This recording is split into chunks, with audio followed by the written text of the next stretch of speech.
These are the 8 main ways that I see people today giving the devil a foothold in their lives. So number 1, I would say ties to the occult. So the word occult comes from the Latin word occultus. It means hidden or secret. It focuses on knowledge of the paranormal. Its basic root is that people want a glimpse into the future. It's associated with such things as palm reading, mediums, Ouija boards, tarot cards, psychics, pendulums, the practice of yoga, Reiki, crystals, magic, horoscopes, witchcraft, superstitions, and I would even mention knocking on wood. And you're thinking, wait a minute, what do you mean by that? You've seen that commercial where the insurance company says, stop knocking on wood? Every time I see the commercial, I'm like, they got it right. Does anyone know where the practice of knocking on wood comes from? It's a Druid practice. It's the belief that spirits live in the trees. And when you knock on wood, you're asking the spirit that lives within the wood to come to your aid and to grant your request. If you've ever knocked on wood, I don't think you're possessed. But the reason I share the example is how things of the occult can become mainstream in our society, and we do things that we don't really think about. So again, the notion of knocking on wood is calling upon the spirit to come to your aid. So all of these things that I just mentioned are practices that are condemned because they're a form of idolatry that violate the first commandment. We all know that nothing must ever take the place of God in our lives. In the book of Deuteronomy in the Old Testament, in chapter 18, verses 10 through 12, it states, "You must never practice black magic, be a fortune teller, witch, or sorcerer.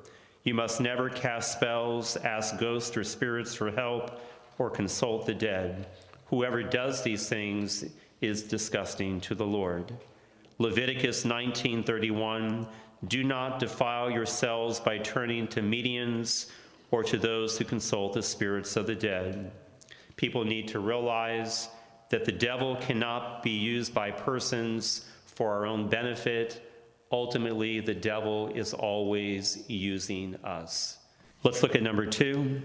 I call it the entertainment industry. Movies, TV shows, literature, games, computer and IT gadgets. The danger we're facing today is that children are growing up in front of a screen. And this is leaving them in isolation and not in community. The danger with certain types of literature, somebody mentioned Harry Potter, is that we need to realize that Harry Potter, first of all, promotes that being a witch or a wizard as a position of power. Evil is presented as something good.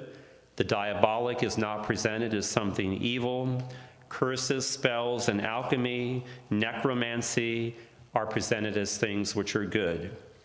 We need to realize that certain types of literature are catechetical in nature. They're trying to teach our young people a certain lesson. What's interesting about things like Harry Potter, especially within public schools, you can find these books in the library, but what book will you not find? The Bible.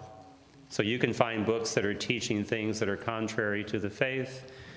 There's a new book that's been out now, a children's book of demons. Has anybody seen it?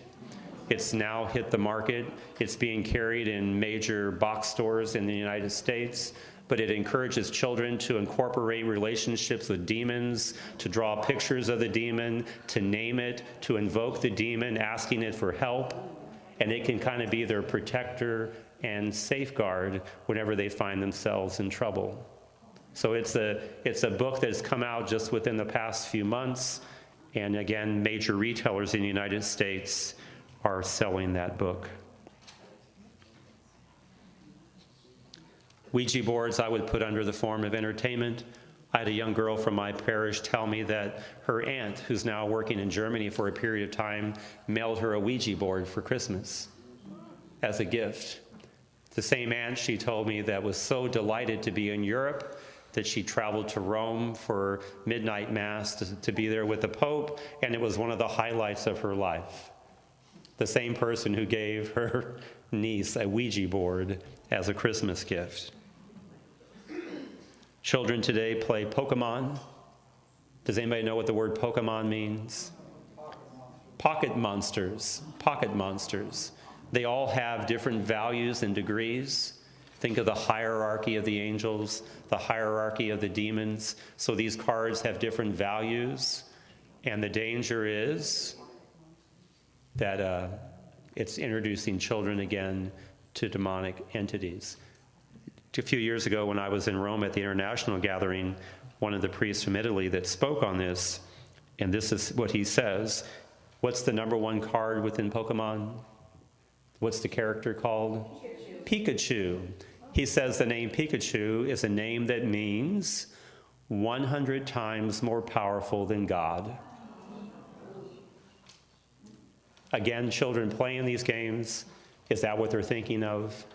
No, but again, it becomes an introductory level into the forces of evil. A third entry point would be a curse. A curse is an opposite of a blessing. It's doing harm to another person with the help of the devil. So evil spirits can gain influence through entry points in us. So the devil is always looking for a chink in the armor. Again, someone talked earlier about putting on the armor of Christ. But the devil is always going to look for a chink in the armor and see if he can break in. Curses are only effective if we are weak in our faith. We cannot control what somebody else is doing. They can wish us ill will. They can try to send evil forces against us. But as long as we're standing firm in our faith, then we have nothing to worry about. But the devil will look through a curse for any type of weakness in our faith, and then use that to try to destroy us. But again, the most important thing to remember, a curse is only effective if we are weak in our commitment to Christ. If we are strong in our faith, somebody is sending a curse our way. Think of Psalm 91. I need not fear the terror of the night, nor the arrow that flies by day. Why? Because we are protected by God. So if we are truly standing strong in our faith, somebody could send a curse our way, but the armor of Christ causes it to literally bounce off and not have any impact on us whatsoever.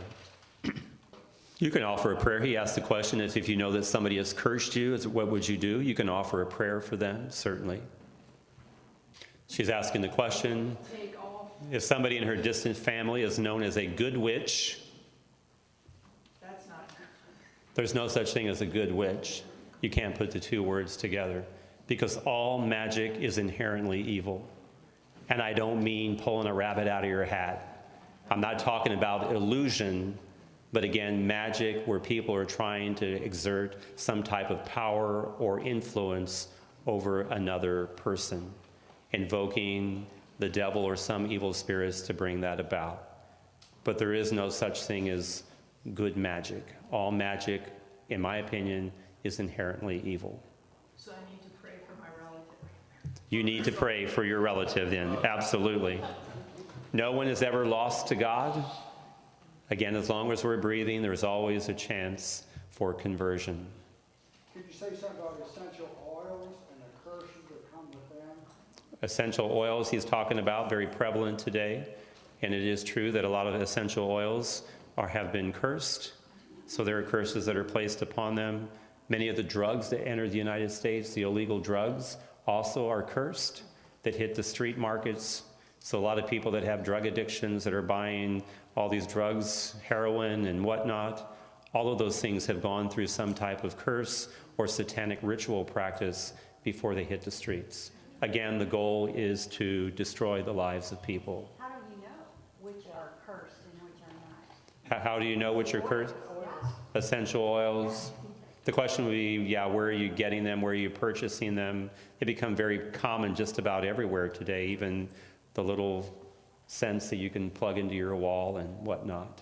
So she goes, can you uncurse essential oil? The power of a blessing. Blessings to be said over medicine There are things that can be blessed, absolutely. Because a blessing is more powerful than a curse, because when something is blessed, it's commended to God. So you can take it out of profane use and you can put a sacred character upon it. The Shriners, the church talks about people that belong to certain fraternal organizations. People talk about the Masons, the Freemasons, and whatnot. The church calls these secret societies, and because of their secret societies, the church warns against Catholics belonging to these organizations. Oftentimes people may join, maybe as a sense of fraternity, it's a club, but then you're not really fully aware what you're getting into, because like with the Masons, there's different degrees, and as you advance, then more things are revealed to you. The church would say you should have a full understanding of any organization right up front before you join it. It shouldn't be a sense of things that are unfold gradually, because then you just gradually get sucked into something that ultimately you may not agree with. Another entry point would be abuse, which creates emotional wounds that can cause a person to seek help from the wrong sources. So abuse can lead to the presence of the demonic in a person's life. So the next one I'll mention is a life of habitual sin. We all try to justify our actions rather than taking ownership. I always like to tell people, when God said to Adam, after he had sinned, "Adam, what have you done?" I always like to imagine what would have happened if Adam had said to God, "I sinned and I'm sorry." But what did Adam do? "The woman you put here, she made me do it." "Eve, what did you do?" "Well, the serpent made me do it." We're always pointing the finger at someone else rather than taking responsibility for our own actions. So you think of a life of habitual sin. Addictive behavior I would put in this category.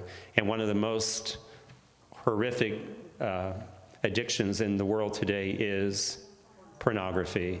Pornography. Children are now exposed to it at the age of 10. The age of 10.